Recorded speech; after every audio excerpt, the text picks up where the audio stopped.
ദൈവത്തെ വിളിച്ച് പറയുകയാണ്, ദൈവത്തെ എന്നെ ശോഭന ചെയ്ത് എന്റെ ഹൃദയത്തെ എന്ത് ചെയ്യണം? അറിയണം.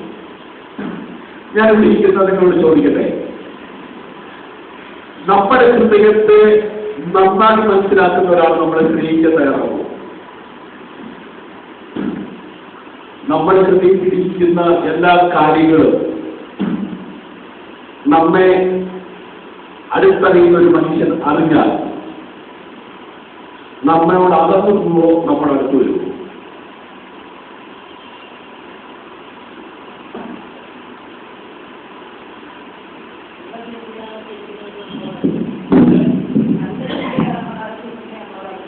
അപ്പൊ പറയുന്നു നല്ല ചിന്ത. അപ്പൊ ഹൃദയത്തിലാത്ത ഘട്ടത്തിന്റെ ഒന്നും നമ്മൾ നമ്മെ ഒന്ന് നന്നായി അറിയണമേ. വിവാഹം കഴിച്ച ഭാര്യ ഭർത്താക്കന്മാരോട് ചോദിച്ചാൽ അറിയാം. ഒരു ദിവസം കഴിഞ്ഞ്, 2 ദിവസം കഴിഞ്ഞ്, 3 ദിവസം കഴിഞ്ഞു, ആ 10 ദിവസത്തോളം സന്തോഷവും ആനന്ദമൊക്കെ പിന്നെ ഓരോ ദിവസം കഴിഞ്ഞ് കൂടിക്കൂടി വരികയാണോ കുറഞ്ഞു വരികയാണോ എന്ന് ചോദിച്ചാൽ പറയും. 10 ദിവസം അത്ര അറിയത്തില്ലായിരുന്നു, ആദ്യത്തെ വർഷമൊന്നും അത്ര അറിയത്തില്ലായിരുന്നു. 2ാമത്തെ വർഷം പറയാൻ തുടങ്ങി, ഇങ്ങനെയാണെന്ന് അറിയുകയാണെങ്കിൽ ഞാൻ എന്ത് ചെയ്യില്ലായിരുന്നു. നീ ഇങ്ങനത്തെ സ്വഭാവവും നിന്റെ വീട്ടുകാർ ഇങ്ങനെയൊക്കെ ആയിരുന്നെങ്കിൽ ഞാൻ ഈ ബന്ധത്തിന് ചെയ്യില്ല. കണ്ടോ? അതുകൊണ്ട് ഞാൻ പറഞ്ഞത്, നമ്മെ അടുത്തറിയുമ്പോഴും മതി അകലാൻ എന്ത് ചെയ്യും? തയ്യാറാവും. നിങ്ങൾക്ക് അനുഭവം ഉണ്ടായിട്ടില്ലെങ്കിൽ ഇനി അനുഭവം ഉണ്ടായിപ്പോ.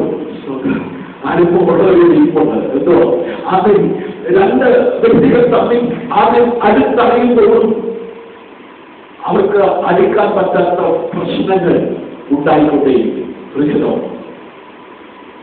എന്നാൽ നമ്മെ അടുത്തറിയുമ്പോഴും മനുഷ്യൻ അകന്നു പോകും. എന്നാൽ നമ്മെ അടുത്തറിയുമ്പോഴും അടുത്തുകൊണ്ട് വരാൻ കൊടുക്കാം. അതുകൊണ്ട് മറ്റും പറയുന്നത്, ദൈവമേ എന്റെ ഹൃദയത്തെ ചെയ്യണം ശോധന ചെയ്ത് ഹൃദയം ഉണ്ടാക്കിയത്. ദൈവത്തിൽ അറിയില്ല.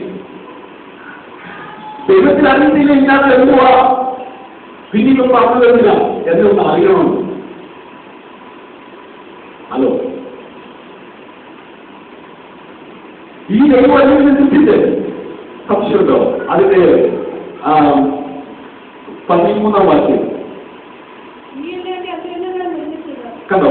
അവൻ തന്നെ പറയുന്നു, നീ എന്നോ എന്റെ അന്തരങ്ങളെ നിർമ്മിച്ചത്. കണ്ടോ?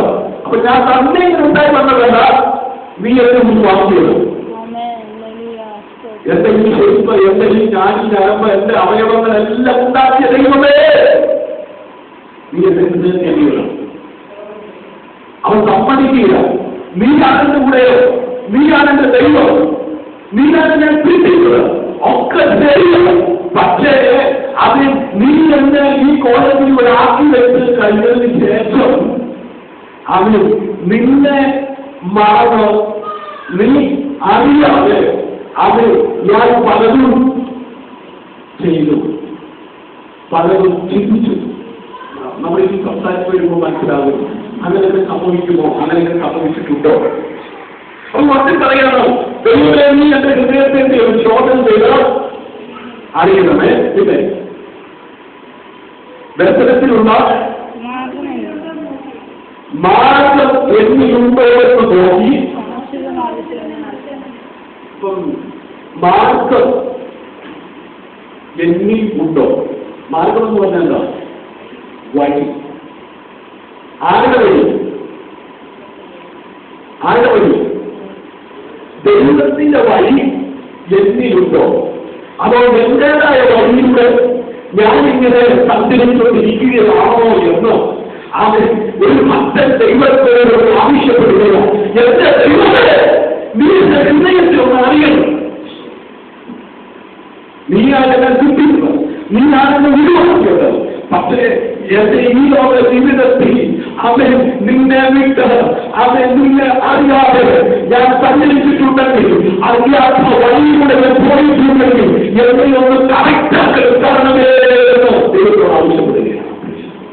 എന്ന് പറഞ്ഞാൽ ഈ വാക്യങ്ങൾ വായിക്കുമ്പോൾ ഈ വാക്യത്തോട് ചേർന്ന് എത്ര ചിന്തിക്കും, കർത്താവേ നീ എന്നെ ഒന്ന് ശോധന ചെയ്യണം, എന്റെ ഹൃദയത്തിൽ ഒന്ന് അറിയണം, ആ ദർശനത്തിലുള്ള മാർഗം എന്നിലുണ്ടോ എന്ന് നോക്കി ശാശ്വത മാർഗത്തിൽ എന്നെ നടത്തണമേ. സ്തോത്രം. പ്രാർത്ഥനയോടെ എന്ന് പറയാൻ എത്ര പേര് ദൈവത്തിലിരിക്കും.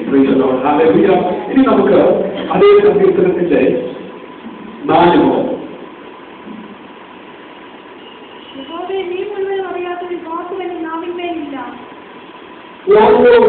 ഓരോ കാര്യങ്ങളും എടുത്തെടുത്ത് പറയുകയാണ്. അത് ഞാൻ ഇരിക്കുന്നത്, എഴുതെടുക്കുന്നത്, നിരൂപിക്കുന്നത്, നടക്കുന്നത്, കിടക്കുന്നത്, വഴികൾ, ഇതിനെക്കുറിച്ചെല്ലാം പറയും. ഇതെല്ലാം കൂടെ ക്രമീകരിക്കുന്നു.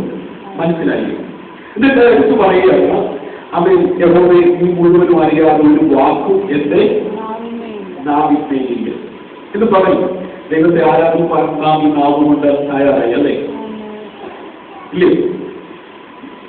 ഈ ഭക്തരും ഇതേ നാമത്തെ ദൈവത്തെ സ്തുതിച്ചിട്ട് ആ ദൈവത്തെ ഇരുന്ന് പറയുക, ദൈവത്തെ അറിയാതെ ഒരു വാക്കും എന്റെ നാവിന്മേൽ ഇല്ല. ദൈവം അറിയാതെ നമ്മൾ എന്തെങ്കിലും സംസാരിച്ചിട്ടുണ്ടോ? ദൈവം അറിയാതെ നമ്മൾ എന്തെങ്കിലും പറഞ്ഞിട്ടുണ്ടോ? അപ്പൊ ഇതൊക്കെ പറഞ്ഞു വന്നിട്ട് പറയുകയാണ്, എന്റെ ഹൃദയം ഒന്നും കൂടെ എന്ന് പറഞ്ഞാൽ അവൻ എന്റെ ഹൃദയം ചിന്തിച്ചോ, എന്റെ അവൻ മസ്തിഷ്കം അല്ലെങ്കിൽ എന്റെ നന്മി നാവിനെ കൽപ്പിച്ച് ദൈവം അറിയാത്ത എന്തെങ്കിലും വാക്കുകൾ എന്റെ ഹൃദയത്തിൽ നിന്നും വെളിയിലേക്ക് വന്നിട്ടുണ്ടോ ഉണ്ടെങ്കിൽ എന്നെ ഒന്ന് കണക്ട് ചെയ്യും. എന്താ ഭക്തരങ്ങൾക്ക് ചിന്തിക്കാൻ പറയാൻ കാരണം?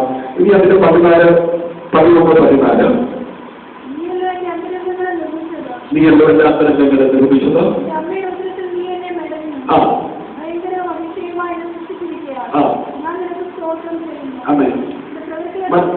മതി. ഇങ്ങനെയൊക്കെ എന്നെ സൃഷ്ടിച്ച ദൈവമേ ഞാൻ നിനക്ക് എത്തിയില്ല. ഒന്ന് കാര്യങ്ങൾ ശോധന ചെയ്തു. നടപ്പ്, ഇരിപ്പ്, കിടപ്പ് എല്ലാം അറിയുന്ന ദൈവം. നീ എവിടെ പോകുന്നു, എന്ത് ചിന്തിക്കുന്നു, എന്ത് പറയാൻ പോകുന്നു, എന്ത് പറഞ്ഞില്ല, ഇതെല്ലാം അറിയുന്ന ദൈവം. ആ ദൈവത്തെ സ്തോത്രം ചെയ്ത് ആരാധിക്കുന്ന ഭക്തൻ. ഇത് പകൽ ആ ഭക്തനോട് ചേർന്ന് നിന്ന് നമ്മളും ആ ദൈവത്തെ ആരാധിച്ചുകൊണ്ടിരിക്കുകയാണ്. സ്തോത്രം. ആ ദൈവം ആരാണെന്ന് അവൻ അറിയുക. എന്നെ ഉരുവാക്കിയത് ദൈവമാണ്. സ്തോത്രം. എന്റെ അത്തരങ്ങളെ സൃഷ്ടിച്ചത് നിർമ്മിച്ചത് ദൈവമാണ്. സ്തോത്രം. ആ ദൈവത്തെ ഞാൻ സ്തോത്രം ചെയ്യാൻ കാരണം അവൻ എന്നെ അത്ഭുതകരമായി സൃഷ്ടിച്ചു, അതിശയകരമായി സൃഷ്ടിച്ച്. ഞാൻ കഴിഞ്ഞ കോളേജ് മീറ്റിംഗിൽ 10 മിനിറ്റിൽ നിന്നുകൊണ്ട് ചെറിയ ഭാഗങ്ങൾ വായിച്ചിരുന്നു. അവൻ ആ വേദഭാഗത്തിൽ കൂടെ തന്നെ കടന്നുപോയി ശേഷം അവൻ ഈ സങ്കീർത്തനത്തിലേക്ക് മടങ്ങി വന്ന് ആരാധനയിലേക്ക് പ്രവേശിക്കുവാൻ ആഗ്രഹിക്കുകയാണ്. സ്തോത്രം. നാം ഇന്ന് രാവിലെ കഴിച്ച ചായ പുളിയായിരുന്നോ മധുരമായിരുന്നോ? മധുരമായിരുന്നല്ലേ? ഉച്ചയ്ക്ക് കഴിക്കുന്ന ചോറിന് ഉപ്പുണ്ടോ? വൈകുന്നേരം കഴിക്കുന്ന ആഹാരത്തിന് സ്വാദുണ്ടോ? ഇതൊക്കെ അറിയുന്നത് ഒറ്റ നാവിലൂടെയാണ് അല്ലേ? ഇങ്ങനെ അത്ഭുതകരമായി അതിശയകരമായി എന്റെ അമ്മയുടെ ഉദരത്തിൽ എന്നെ ഉരുവാക്കിയ എന്റെ ദൈവത്തിൽ ഞാൻ ചെയ്യുന്നു.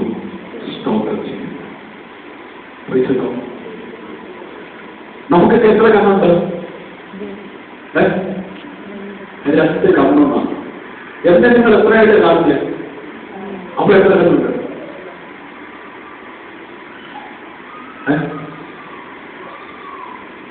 ഹലോ, 2 ഗ്രാഫിലൂടെ നോക്കുമ്പോൾ എത്തിയണം. 2 കണ്ണാടി കൊണ്ട് വെച്ചിട്ട് നമ്മൾ നിന്ന് നോക്കിക്കേ. 1 കാണും, 2 കാണും. അത് പ്രതിയിലേക്ക് 2 നിങ്ങൾ മിറർ 2 എടുത്ത് വെച്ചിട്ടുണ്ടോ? നിങ്ങൾ പ്രതിബിംബം 2 കാണില്ലേ? പക്ഷെ നിങ്ങൾക്ക് 2 കണ്ട നിങ്ങൾ നോക്കുമ്പോൾ എന്നെ എത്രയായിട്ട് കാണുന്നു? എന്താ വ്യത്യാസം? എന്തുകൊണ്ടാണ് മറ്റു നോക്കുക, ഇങ്ങനെ ചിന്തിച്ചിരിക്കുന്നതുകൊണ്ട് വിളിച്ചതോ ഞാൻ നോക്കുമ്പോൾ നിങ്ങൾക്ക് രണ്ട് കണ്ടോ, നിങ്ങൾ എന്നെ നോക്കുമ്പോൾ എനിക്ക് രണ്ട് ഉണ്ട്. പക്ഷെ ഈ രണ്ട് കണ്ടുകൊണ്ട് ഒരു വ്യക്തിയെ നോക്കുമ്പോൾ ഒന്നായിരിക്കണം. ദൈവത്തിന്റെ അത്ഭുതകരമായ സൃഷ്ടിപ്പിനായിട്ട് ഞാൻ ദൈവത്തെ ശ്രദ്ധിക്കുകയാണ്. ഇങ്ങനെ അവൻ എന്റെ ശബ്ദം നിങ്ങളെ രണ്ട് കാതുകളിലൂടെ കേൾക്കുന്നു, മോളന്റെ ശബ്ദം കേൾക്കുന്നു, അവൻ എന്റെ ഭാര്യയുടെ ശബ്ദം കേൾക്കുന്നു. ഇതെല്ലാം ഒരുപോലാണ് കേൾക്കുന്നത്. ശബ്ദം ഡിഫറന്റ് ആയിട്ട് കേൾക്കുന്നു. ഇവിടെ ഇരിക്കുന്ന പിയോന വാച്ച് ചെയ്യുമ്പോൾ സൗണ്ട് വ്യത്യസ്തമായി നമ്മുടെ കാതുകളിൽ കേൾക്കുന്നു. എത്ര കാതുണ്ട്? ഈ രണ്ട് കാതുകളെ കേൾക്കുന്നത് എത്ര കുറവോ? സ്വതന്ത്രം ചെയ്യാമോ? ഉയ്യോ, നടന്നു പോയപ്പോൾ തേങ്ങയുടെ തല വീരകളായിരുന്നു, വീരാതെ കുട്ടികളിലും സ്വതന്ത്രം. അങ്ങനെ സ്വന്തം ചെയ്യുന്നതിനെക്കാട്ടും നടുവ് ഇങ്ങനെ നാം വികസിപ്പിച്ച ദൈവത്തിന് സ്തോത്രം, ഇങ്ങനെ കാറ്റ് വികസിപ്പിച്ച ദൈവത്തിന് സ്തോത്രം. കാലിനെ വീഴ്ച ചെയ്യുന്നതും കാലിൽ തന്നെ തട്ടിപ്പോകാതിരിക്കാം. ദൈവം എന്ത് ചെയ്യും?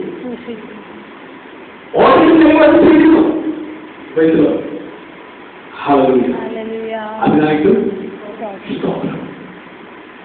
അപ്പൊ ഇന്ന് പഠനം പഠനമായിരിക്കാൻ ആർക്കെങ്കിലും പറ്റുമോ? ഇന്നത്തേക്ക് ചെയ്യുന്നത് നിന്റെ മകനും കേൾക്കാൻ എന്റെ കാറ്റിനെ സഹായിക്കുന്നതിനായി ഈ മകൻ പറയുന്ന ആ ദൈവദാസന് എന്റെ കണ്ണിൽ മുതൽ കാണാൻ എന്നെ സഹായിക്കുന്നതിനായി സ്തോത്രം. എന്റെ നാട്ടിലൂടെ കേൾക്കുന്ന അത് ദൈവത്തിന്റെ വചനം എന്നെ ജീവനപ്പെടുത്തുന്നതിനായി സ്തോത്രം, എന്നെ ധരിപ്പിക്കുന്നതിനായി സ്തോത്രം. ഞാൻ ഇരിക്കുന്നത് ദൈവത്തിനും കിടക്കുന്നതും നിരൂപിക്കുന്നതും അറിയുന്ന ദൈവത്തിനായി സ്തോത്രം. ഇരുട്ടുകൊണ്ട് മറവായിരിക്കാത്ത ദൈവത്തിനായി സ്തോത്രം. എന്തിനാ ഇങ്ങനെയൊക്കെ പറഞ്ഞ് ദൈവത്തെ സ്തുതിക്കുന്നത്? അവൻ രാത്രിയിലെ കാലത്ത് എന്ന് ഇരുട്ടിൽ സഞ്ചരിക്കുന്ന മഹാമാരിയെ നിരക്കത്തിയല്ല, പേടിക്കണ്ട. കാരണം ഇരുട്ട് ദൈവത്തിന് മറവാണ്. നീ ഇരിക്കുന്നത് ഇരുട്ടാണെന്ന് നിനക്ക് തോന്നിയാല് അത് നിന്നെ കാണാൻ അവന്റെ കണ്ണുകളിൽ കഴിയുന്നുണ്ടോ? അത് ഇരുട്ടിരിക്കുന്ന നിന്നെ ആക്രമിക്കുക.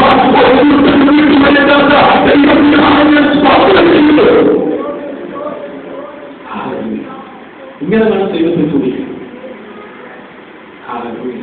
പിന്നെ അവൻ ഇങ്ങനെ തുടിച്ച് വരുമ്പോൾ അവൻ ഞാൻ വേഗത്തിൽ പറയട്ടെ, നീ അറിയാതെ ഒരു വാക്ക് പോയത് നാമിന്റെ യാക്കോബിന്റെ ലേഖനം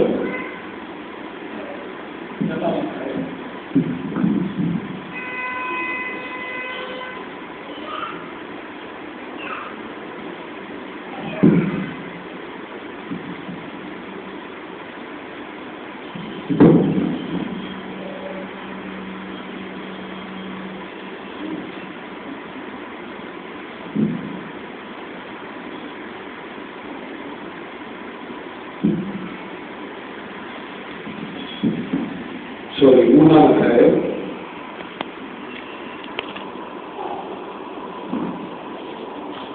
രണ്ടാം വാക്യം, നാം എല്ലാവരും പലതിലും തെളിയുന്നു, തെറ്റിപ്പോകുന്നു. കണ്ടോ? ദൈവം അറിയാത്ത ഒരു വാക്ക് പോലെ ഉണ്ട് നാം ഇല്ല.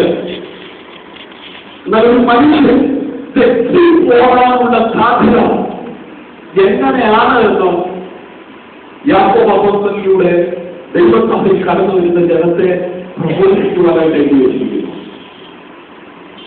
നമ്മളായിട്ട് സത്യത്തിന്റെ ഒടുവിലെ വാക്യത്തിൽ നീ എന്നെ ശോധന ചെയ്ത് എന്റെ ഹൃദയത്തെ അറിയണമേ. ബന്ധനത്തിനുള്ള മാർഗം ഉണ്ടോ എന്ന് നോക്കി ശാശ്വത മാർഗത്തിലേക്ക് തന്നെ നടത്തണം. ദൈവത്തിന്റെ നടത്തിപ്പ് ആഗ്രഹിക്കുന്നവർക്ക് വേണ്ടിയായി വചനം. സ്വയം നടക്കുന്നവരാരും കേൾക്കണ്ട. ദൈവം തന്നെ നടക്കണം. ദൈവത്തിന്റെ പരിശുദ്ധാത്മാവിനെ എനിക്ക് നടക്കണം. അങ്ങനെ ആഗ്രഹിക്കുന്നവർ ശ്രദ്ധിക്കുക. തെറ്റിപ്പോകുന്ന ഒരു ലോകത്തെ നമ്മൾ എങ്ങനെ ദൈവമായ കൂട്ടായ്മയിൽ നിന്ന്, ദൈവമായ ബന്ധത്തിൽ നിന്ന്, ദൈവിക നടത്തിൽ നിന്ന് തെറ്റിപ്പോകുന്ന ഒരു ലോകത്തെ നമ്മളായിരിക്കുന്നത്. അപ്പൊ ഒരു മനുഷ്യൻ തെറ്റിപ്പോകുവാനുള്ള കാരണം വായിക്കാം. നാം എല്ലാവരും പലരും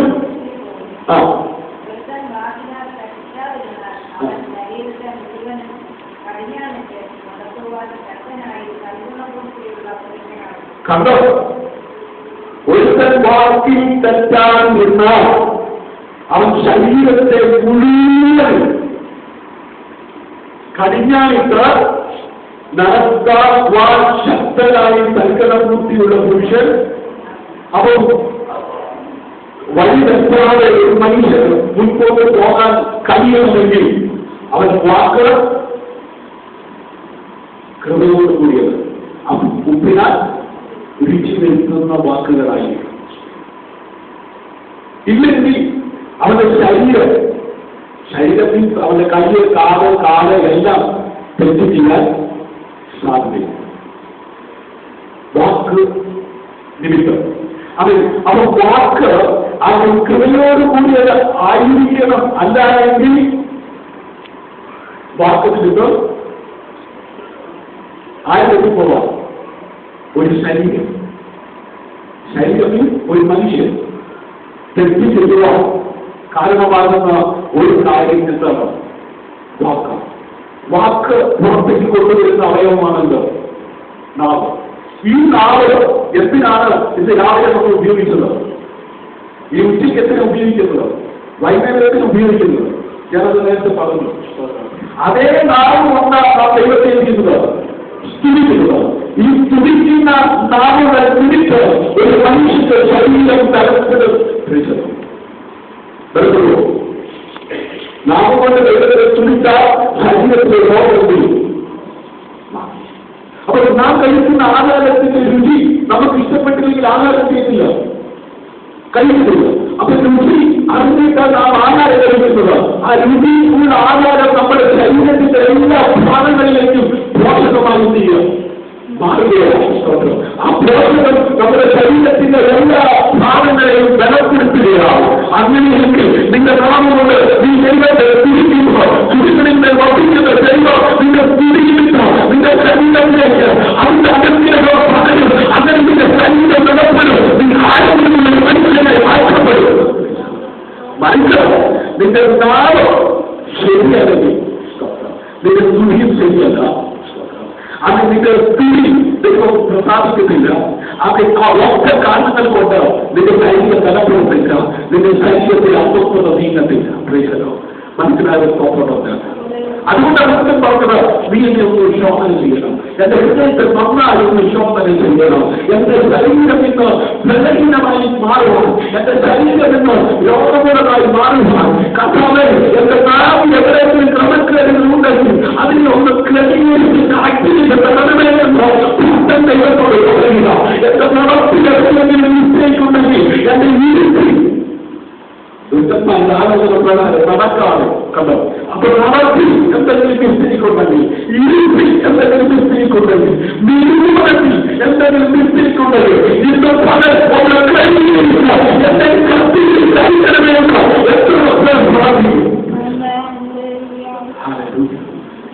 എന്റെ നടപ്പിനെ, എന്റെ കിടപ്പിനെ, എന്റെ ഇരുപ്പിനെ, എന്റെ നിരൂപണത്തെ കറക്റ്റ് ചെയ്യുന്ന ഒരു ദൈവത്തിന്റെ സന്നിധിയിലാണ് ഞാൻ നിൽക്കുന്നത്. അതുകൊണ്ട് ആ 112 സങ്കീർത്തനത്തിലേക്ക് വരാം. മൂന്നാമത്തെ അതിന്റെ 5-ാം വാക്യം.